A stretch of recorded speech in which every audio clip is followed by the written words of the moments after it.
So Dan, first and foremost, welcome to Impact Talk. Thanks for being our guest. How are you doing today? I'm blessed, man. Thank you very much for having me. It's a privilege to be here, brother. Really I love that conversation, man. I know we've been training all week for this We moment. have been training all week, but man is suffering today. Is it? Yeah, I woke up today and my back was a little bit sore. Yeah, the back is sore. Legs are okay. Chest's all right, to be fair. How about the back of your leg? Hamstrings are still tight, actually. Hamstrings are still tight. What do you think that's from? Good. Don't know, to be fair. Maybe just volume, to be fair. Definitely, maybe. I think for me, it's like RDLing. Yeah. There's a few people at our gym that are just absolutely throwing some weight around, and I thought, okay, boom, let me just chase these people for a little bit. So I know quite a lot about you. Yes. And I believe that everyone that's watching this can learn a lot from you as well. 100%. So a lot of people that are watching this are going to wonder, why are you on here? You know, I know that you're one of my clients, etc. Yeah. So what I want people to know is just a little bit more about you. Maybe you've got any pets, what are your favourite colours? Just let people get to know you, Dan, the person, a bit more, and where you're from as well. That'd be a good start. Yeah, man. So, how far do we go back? We'll start with Impact and what sort of here today. That'll be the main thing.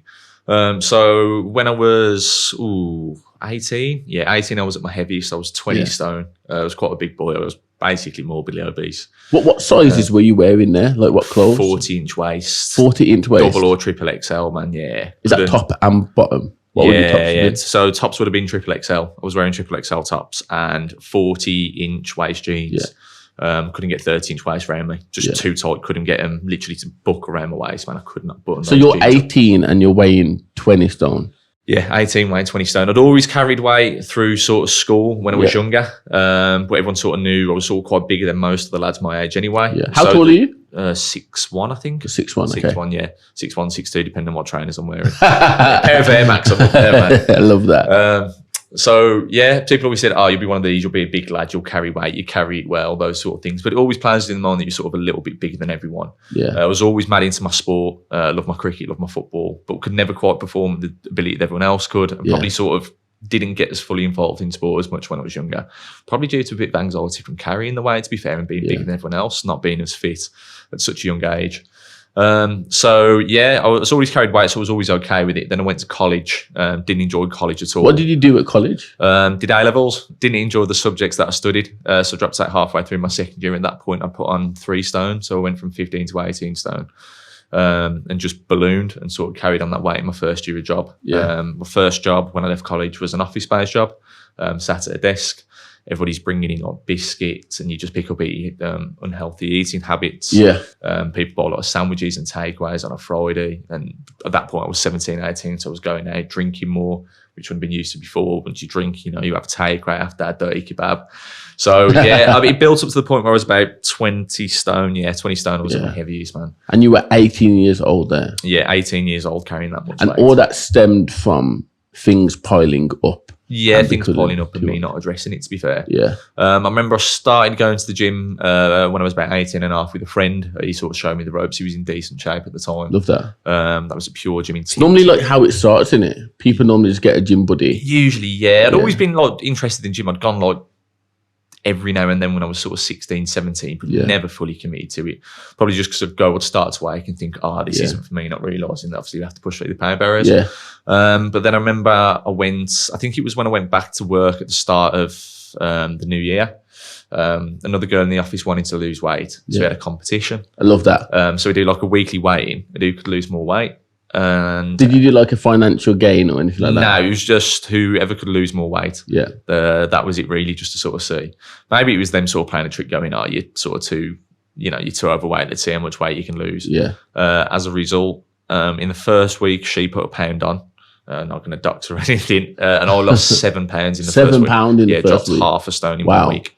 And then got quite addicted to that feeling. It felt really good. Realised actually it was quite easy. Yeah. So I found the first week quite easy. And then it just sort of became a bit of an addiction. Lost 4 stone in 4 months. Crazy. So weight completely dropped off. Crazy. And then I sort of carried on with habits, but I never gave up drinking, never gave up chocolates, gave up sweets. The only sort of thing I gave up at the time was carbs. That was it. No bread, no rice, no potato. It was I was literally just eating meat and veg. What a boring life. I enjoyed it, Did you? Yeah, I enjoyed it. I did enjoy it, to be fair. No carbs. Yeah, literally no carbs. So I'd come home, I'd go to I think Co-op was the local one at the time. The rotisserie chickens you can get. I'd buy a whole rotisserie chicken and like a pack of lettuce. Mad. and I'd have that and mayonnaise, and that'd be my tea, like a whole chicken. Listen, bag bro, of I lettuce. come from chicken, rice, and peas. Listen, if you take away peas from my rice and chicken, bro, that can't work, bro. You get me? So you're taking away rice and peas and just eating chicken and Yeah, salad. chicken and That's boring, bro. salad, man. Yeah, looking back, it probably was a little bit boring, to be fair. But now I enjoy it. But I was just enjoying the feeling, Yeah. losing weight, knowing that 4 obviously, stone in 4 months. yeah, 4 stone in 4 months. I was 20 stone in the January, Yeah. and come the start of April, I was down to 16. Nice. So, or end of April. I got a question for you. Yeah.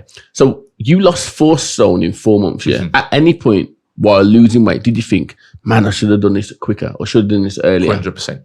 100%. Did that eat at you or not? Didn't eat at me because Yeah. I was just so grateful at that point that I lost so much weight so quickly. And it had been such an almost an instant fix Yeah. that I was like, oh, thank God. That not only has it happened, Yeah. but it's happened at that sort of Pace. rate of speed. Yeah. And then it was sort of like a gradual process over the next year. It went from seeing people out, because I still used to go out drinking every weekend and socialising, people going, oh, you've lost a bit of weight, well done, to whoa, like Yeah. you have changed, man. And it all fell off my face. That was the thing, Yeah. because it started to fall off my body and people go, oh, you've lost a bit of weight. To obviously sort of bone structure came out of my face, became a lot more sort of defined. Love that. Through Probably sort of getting continuing- more attraction. Yeah, obviously, man, you feed off that, but that builds up the ego. And that's not good either, man. So yeah, probably became a little bit too sort of egotistical at the same time with Yeah. it. But But you're young as well, innit? You're 18, yeah? of course, man. 18, well, sort of 19 when I got really slim. Yeah. I think when I eventually lost all of the weight, the Yeah. lightest I was 13. But what was your confidence like between 16 and 18 then? Always confident to a degree, socially confident. I've always been socially confident, man. I'm a social butterfly. It's how I relax more than anything. Nice. To this day, like for me to unwind, it's to be in a room with people, bouncing off each other, Yeah. having a laugh and a joke. That is the way I've always been, and that's where I think I always will be. Love that. In terms of confidence in other aspects, Yeah. particularly when it comes to sort of, like you said, attraction, Yeah. the opposite sex, it was struggling. Really. I suppose it was a bit of a sort of a defense mechanism almost. You carry too much weight, you don't think anyone would be attracted to you, even though people always find me funny Yeah. and people always find me obviously smart, intelligent, intriguing. I'm ambitious to this day. I'm ambitious, Yeah. you know that yourself. Yeah, that's a trait that you know, definitely is. A trait Yeah, that the you've more had sort of forever. intangible surrounding what defines attraction and what doesn't define attraction. I suppose the physical thing was a way for me to sort of cover my anxieties up and hide behind that, Yeah. which I think is sort of natural really when you carry that much weight. And once you start to lose weight, you get a little bit more exposed and there's not much Love that. excuse that you sort of have to force yourself I love that. into out of your comfort zone. I got another question for you then. Yes. You're 18, you're 20 stone. Yeah. Did you think at that point that this version of you right now would be possible? Nah. Honestly, way. didn't. Nah, no way. So No are way. you saying then, if it wasn't for your work colleague putting in that challenge, who can lose the most weight, Yeah. that this would not have happened or may not have happened? Probably not, no. I think you got to look at everything as happening for a reason. I think you've got to look back at times and say if certain things hadn't happened, it wouldn't have been the catalyst to other events happening. Even though I was going to the gym, even though I was trying to lose weight, Yeah. I probably wasn't putting in the work or dedication or being disciplined enough Yeah. to lose the weight and what was required at that time. But obviously now sort of being further along and spending a lot more time Yeah. in sort of fitness and out of gyms, you realise the way that I lost weight was not the healthiest way to lose weight. Can you dive into that a bit more then? Because, you know, everyone's going to watch this and see that you've lost 5 stone, 6 stone. 7 stone was 7 the most I stone. lost. Yeah, it's obviously a lot more stable now. Yeah. People are going to see this and know that, you know, you've lost 7 stone. You went from 20 stone to 13 stone. Yeah. But you said it wasn't the most healthiest way to do it. Can you just dive into that? Obviously, understanding now more, working with yourself as a coach. I'd always wanted to work with a coach because I played sports and understood the beneficial of coaching, but probably never looked into it that much, probably through sort of money reasons at the time. And Fair enough. the sort of, like I said, the ego where you've lost so much weight, you think you can do it yourself. Yeah. I'd go into a routine of 4 weeks in the gym, Yeah. get really motivated, get really into it, hit a stumbling block, can't start lifting heavier, I'm not putting on muscle, get burnt out, pack it in, and then give it another 4 weeks and then be back in the gym. Yeah. That was the routine. When I say it's probably not the healthiest, understanding now what carbs do, how beneficial they are. Beneficial. Yeah, not just I love beneficial, that. integral. They're an integral part of your diet. So don't cook carbs if you want to lose weight, man. Get a coach and they'll tell you what to do the right way. I love that. Because I lost so much weight on my Yeah. own, my ego probably went, you don't need any sort of assistance here to get to where you need Yeah. to be. You can do this, just eventually find out or figure out what works for you. 5 years down the line, you're still no closer to getting anywhere sort of where I want to be in terms of performance and aesthetic. So that was sort of when obviously I met yourself in Pure Gym Wolves. Let's tell the people about that story. Actually, it's very interesting because hardly anybody would know this story, and it's something that I preach about all day, every day. Like, how did me and you working together? Like, how did you become my client, and why did that happen? Literally, I was off work at the time. I was in between jobs. I was training the gym on, I think it was just a random morning. And I was doing just some push-ups, and you came over, introduced yourself, said, "Hey bro, how you doing? What are you training today? What's happening?" Told me that you were a coach yourself, what you sort of did, and said, "Tag down my Instagram." Loved your energy, loved everything about you. Thought if I'm going to work with someone, because I'd always contemplated it, and I'd seen the coaches in the gym. How long were you at that gym for? Between 4 and 5 years. 4 and 5 years. On and off, 4 and 5 years.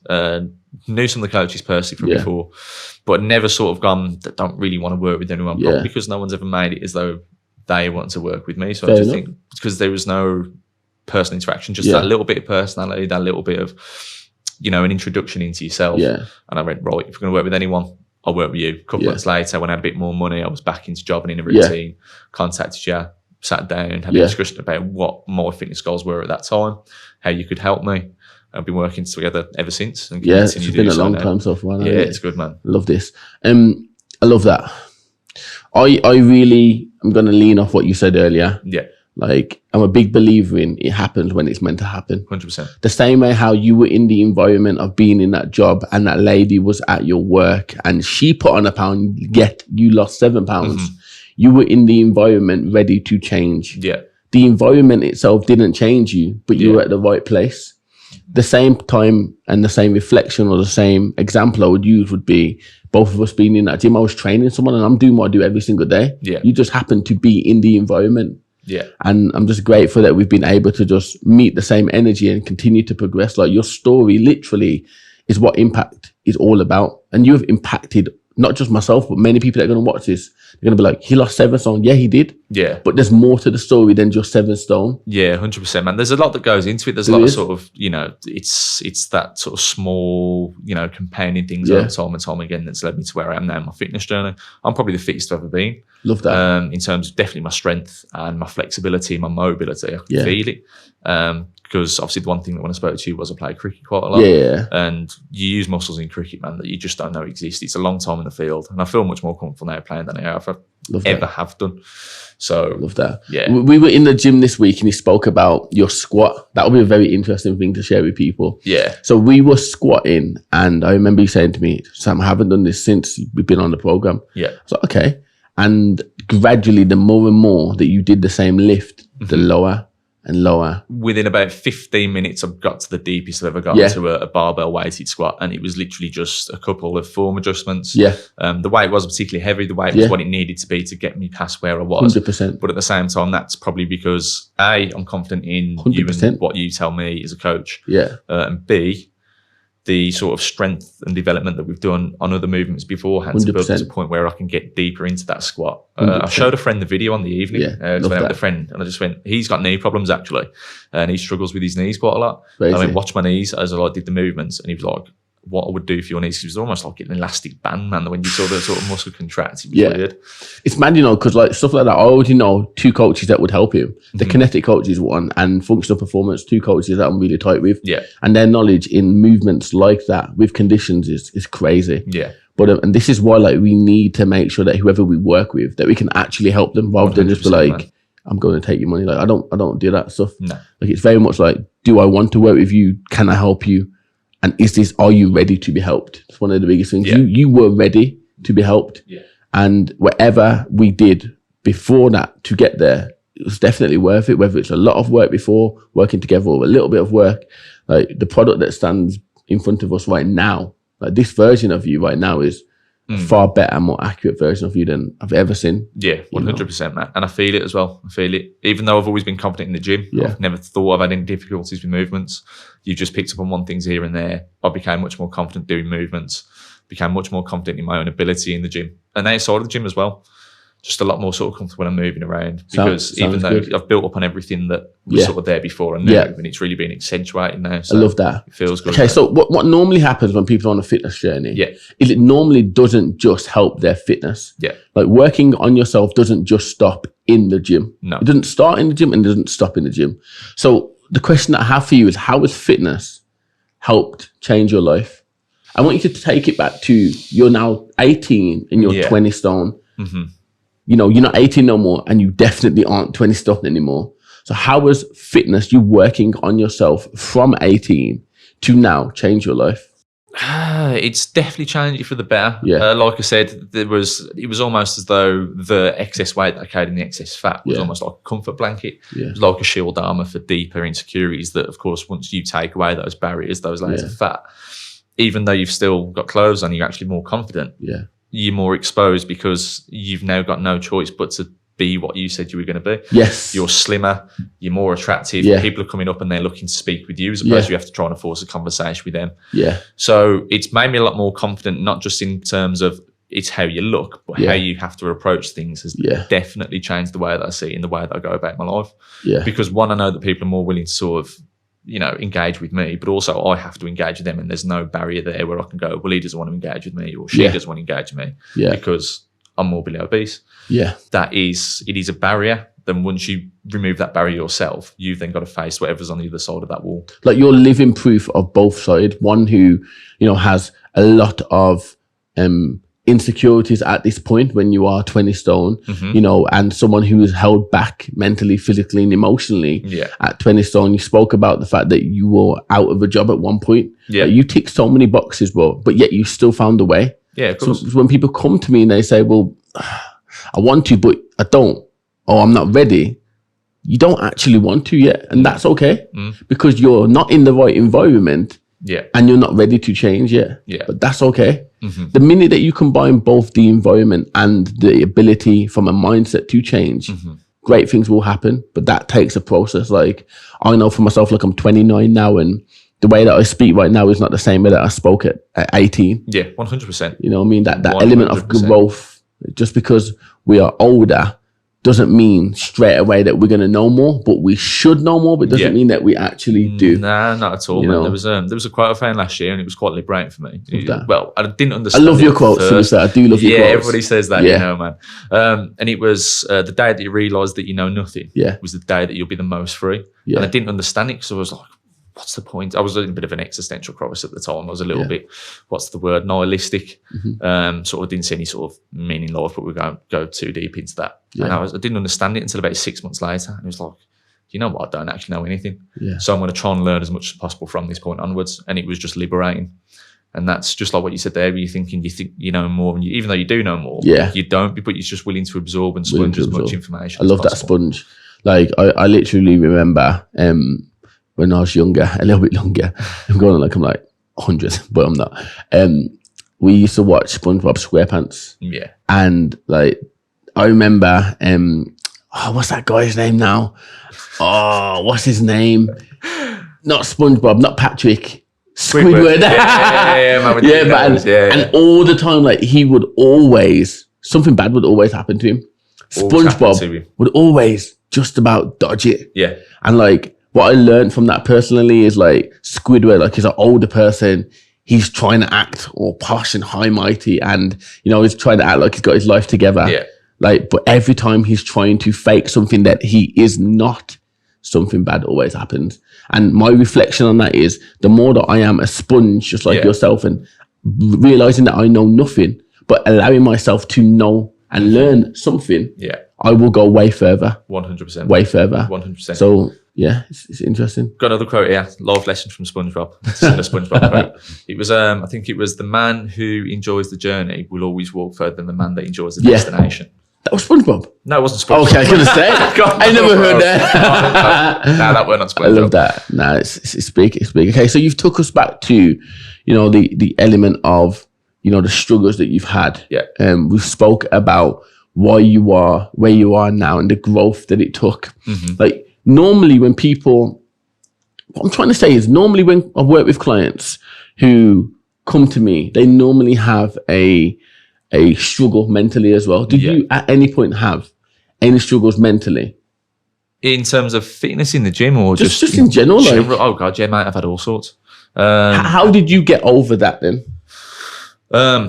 Hard work, a lot of introspection, a lot of therapy. Again, I'm not going to say away too much dirty laundry, but I've spent well into all 4 figures on therapy in terms of CBT. Had psychiatric assessment, various disorders, all clear, thank sort of God, and touch wood, mate, continue.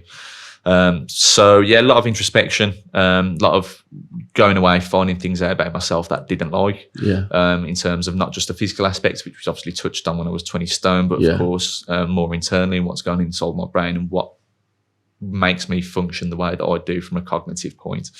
Going away, finding out what those issues were, finding out where they stem from, having difficult conversations with people, addressing them, and then building on from sort of stripping things back, rebuilding new foundations. Love that word. And that's it. And that's, you're working now from a much stronger mental foundation going forward in life.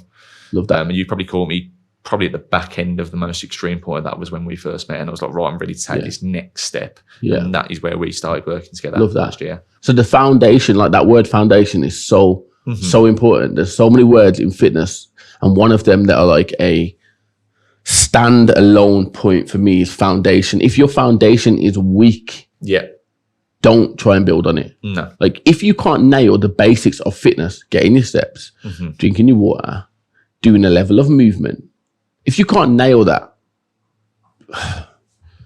don't try and add in, go to the gym 10 times a week, do 100 burpees. Like, don't add on that. Like, nail the basics first. Because if you can nail that basics, what you're going to build on top of that would be incredible. Because not only are you building on basic foundation work, like you're going to be able to teach someone else how to do the same thing. 100%, man. And what I notice straight away in fitness right now is there's people that are trying to teach other people what they think they know, but they can't even do it themselves. No. They have never dieted themselves. They've never set themselves a task to be in the best shape of their life, or to compete in any sport, or to have any real leverage to inspire somebody else to then do the same thing. I've got a question for you. Of course. How many coaches do you know or that you've worked with have their own coaches? To be fair, I'm extremely lucky to know that most of the coaches that are in my life right now, pretty much every single one of them have had their own coach. Now, again, this version of me versus the version of me 10 years ago, 3 years ago, 2 years ago when I was in Chester. When I was in Chester, I didn't really know any coach that had another coach. As I'm back in Wolverhampton, or Oldbury now, should we say, like pretty much every coach that I know has had or does have right now a coach. That's cool. And I think that's so valuable. 100%. I remember like coming back to Wolverhampton, like, and I think I was like the first one in that gym to have a coach. I think so. I think I was. I believe that I was. And for me, like, I just saw more and more coaches do the same thing, which I think is incredible. Absolutely incredible. You know, we're surrounded by great people, but I'm lucky to know like a lot of coaches. It's good that they invested, because no like world-class performer anywhere in the world has a coach. All the world-class athletes have a coach. Most world-class business people have business coaches 100%. Helping them. Even if they're performing better in business than they are, 100%. It's still something to bounce off and give them sort of introspection and new ideas for them to build. Like you said something already, like the minute you think you know everything, like you know nothing, which I think is perfect. And if we're looking to give more to our clients, the only way to give to them is to give to us first, to then give back 100% to them. So it's very interesting. The thing here is, I know that like you're such an easy talker. Like I'm an easy talker as well. So this conversation is so organic. 100%. Which is perfect. That is perfect. The best way. I want to know, and I haven't given you any notes on this on purpose. Okay. What I want to know is, are you proud of who you are today? 100%. I look in that camera and I will say, I am proud of the person I am today. And I'm proud of where I'm going. I don't know where I'm going, but I'm enjoying the journey and every step that he's taking me. And I'm proud of that. The fact that I'm in that mental position where no matter where life takes me, no matter how good or bad it might be, you know, everything's happening for me. Nothing's happening to me. Oh, big. 100%. We're going to have to write so many quotes from this, you know. These quotes are banging, bro. Nah, I've got like a list of them. I know you have, man. I've done a lot of reading in the past 18 months, man. Nah, I love that. I'm glad. How does that feel to know that you are proud of who you are right now? It feels great. Feels proud. you know, that's what it breeds. It just breeds. It's like confidence breeds confidence. You know, pride breeds pride. Yeah, I love that. Cool. So, you know, as we're wrapping this up now, Yeah.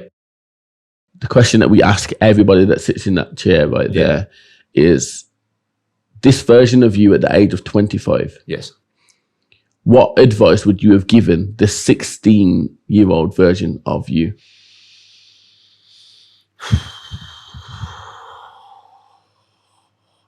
Like 16-year-old version of you is doing your A levels, yeah? Yeah. You're in school. Mm-hmm. You are the kid that's, you know, running jokes. You know, you're the funny kid. You know, you're a bit overweight. You know, you're struggling with this, that, and the other, but you're still turning up. Don't be so scared. Yeah. Don't be so scared to, you know, see whatever life throws at you, whether that be good, bad. Don't be so scared to take risks. Yeah. You know, don't be so scared to make changes. Don't be so scared to learn things. Don't be so stubborn, stuck in your ways. Again, I've done some really cool things over the past sort of 10 years since I was 16. Traveled to a lot of different cities, different places, different cultures, met a lot of new people, and some of them become really good friends or be friends for life. Got some really great communities in my life in terms of sport and social aspects and the impact community. But at the same time, there's always been that nagging element of fear that I've sort of let have probably an under the surface control in decision making. So yeah, I wouldn't give too much advice, because you've got to learn, you've got to figure things out, man. Like, Love that. You know, I learned from therapy that a therapist never sort of tries to give you advice. They're not a life coach. Yeah. They just ask you questions. You find the answers yourself. Yeah. And that's it. You've always got the answers in yourself. Answers are always there. Yeah, that's it. You've just got to be able to be willing to ask the questions and take the risk to find out the answers. And if it's not the answer they want, so be it. Go out there and ask another question until you find the answer you do want. I love that. Much more black and white than you think. Yeah, I love that. This podcast for me has been like incredible. Wicked. Absolutely incredible. Bless, man. Like, we've done a lot of these, and yeah, to look you dead in the eye and say that I'm mad proud of you, bro. Yeah. Where you are now and where we know where you're gonna be. Mm-hmm. Like I'm buckling up my seatbelt for that, man. Bless, man. Thank you. And thank you for all the work you've been putting into me as well. It's not just a case of me putting in this time and investment. You put your time and investment into me and your other clients as well. Thanks for receiving and it. he's, you know, wholeheartedly appreciated. That's what, bro. Bless, man. Yeah, man. Awesome. Thank you.